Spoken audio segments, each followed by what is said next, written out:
Okay, my dilemma is that all students should get an equal education. And I think this is very hard to argue against, but what does an equal education mean?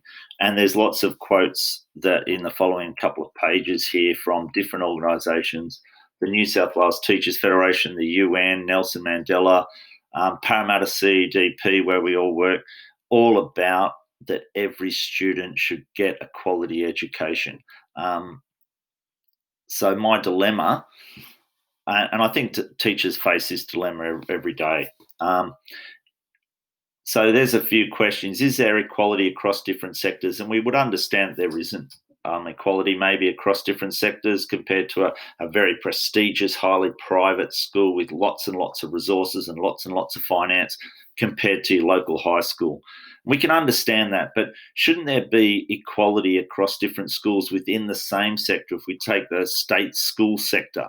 But then you've got these selective and specialist sports high schools compared to your local high school, and the different inequity there, that I think the selective and the specialist high schools would get a lot more funding, a lot more success culture just by who they are. One would think that at least in a school there should be equity across different classes.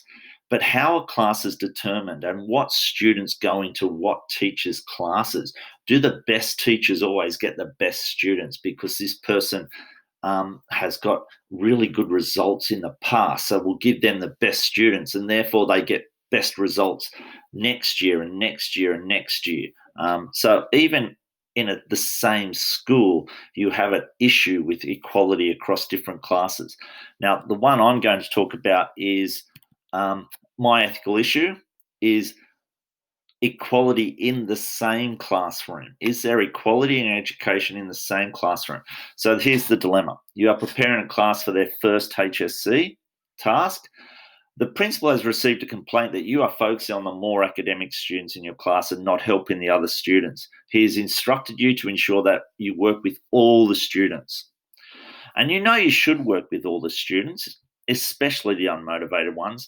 But these are the very students that have disturbed the learning of others. They have not worked and concentrated in class, and now they're suddenly panicking because the first task is imminent. And you know what? Don't the hardworking students have a right to your time as well? So, who should get your attention and why? And we will look at this through the 8 steps of Trevena and Nelson in our lecture, but also through utilitarianism as well, because that's my chosen philosophy, I guess. What are the facts? And I've gone through them to find the ethical issues. That yes, I do believe that every student should get an equal education. Who are the stakeholders? The academic students and the weaker students. They are your major stakeholders, but there's the school reputation, the parents that all have aspirations for their children. You are a stakeholder and the principal is a stakeholder. So let's look at the positives and negatives. Let's suppose you're a teacher that focuses on the unmotivated students. What are the positives in this? By focusing on the unmotivated students, you are fostering a social awareness amongst your students that everybody matters. You are fulfilling your moral duty to treat all students equally and that all students deserve your attention. You are maintaining a classroom environment that is possibly more effective as these students become more productive. You are following a given directive and doing what you feel is morally right. So they're the positives. That's the happiness, the utilitarian thing. What are the negatives? By focusing on the unmotivated students, you encourage more unmotivated students because they know you will catch them up. And you are alienating the good students. This is a lot of work for possibly very little gain. Working with these unmotivated students, getting them to unpack, getting to figure out what you can help them with, all takes time where you could be working with those top students and in a little bit of time getting lots of gain out of it. If your best students don't get great marks, this hurts the school's reputation, so it gets less good students in the future. But it also hurts your reputation, and you're not going to get those good students in the future. And so you're not going to be deemed to be one of those best best teachers. Therefore, you're going to get worse students and worse students and worse students. And the reverse. If you show you work well with disruptive students, you will receive more disruptive students in the future. That's how schools are decided, which is a negative for you.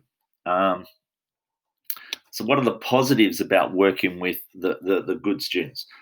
Um, if you focus on those better students, you reinforce and reward good behavior. Therefore, you encourage and produce more good behavior. Because you focus on the better students, they get better results and therefore attract better students to the school and to you specifically. And that means you've got more prestige for you and more opportunities for you.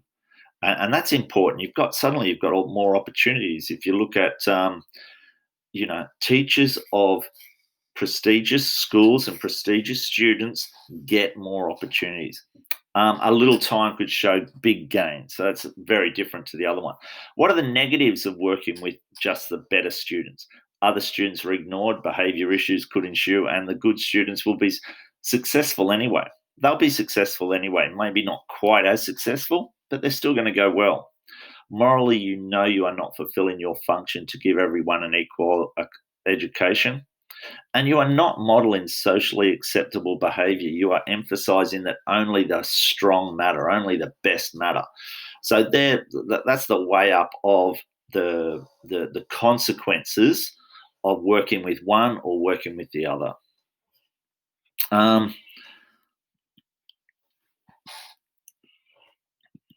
They're your obligations to work hard for all students. That's obviously an obligation. You've got to consider your integrity. Could you live with yourself either way? These are the 8 steps from Trevina.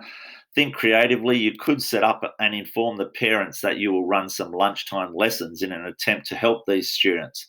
And my question is this moral if you know that they won't show up? Are you just doing it to cover yourself? Oh, I set up all this extra work out of my own time. Aren't I a wonderful person? Knowing they're not going to show up, are you just covering yourself, which isn't a real moral solution to it? And if they do show up, aren't you just reinforcing all the problems we've just previously considered? So even though that's a nice thing to do, I don't think it really solves the problem.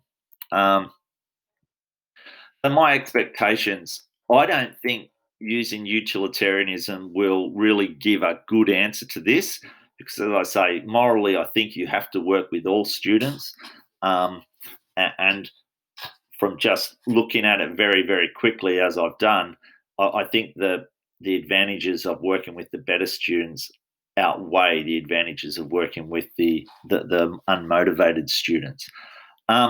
So obviously, in terms of the readings that I've done so far, I've obviously looked at utilitarianism through John Mill and Sedgwick, and they're the readings that we've done in class. Some other things that I'd like to look at is this reading here, A Framework for Ethics in the Open Education, how the internet, and this is about how the internet and online courses and university are enhancing the ability for an equal education. Because so much information is online now, it is up to that student, that motivated student, to go and learn it, and they can. So that is bringing equality into education. There's this reading here, and it's considering ethical responsibilities of the teacher arising from the case of somebody versus the Minister for Education, and considering how ethical decisions could have been made differently in a case where a student with a disability didn't have access to equal education. So that's really close to what I'm looking at. And I know I'm not looking at kids with disabilities, but it's still that same access to an equal education. And probably these ones down here, rule consequentialism, which I think might be a better solution for this dilemma. I haven't read a lot about it, but my brief understanding of it is that there's some rule that will work most of the time for most of the kids, and we follow that, and then we look at individual situations. And so that will be where I will probably go with this, and I think it will give a better solution than a strict utilitarianism or consequentialism argument. Thanks.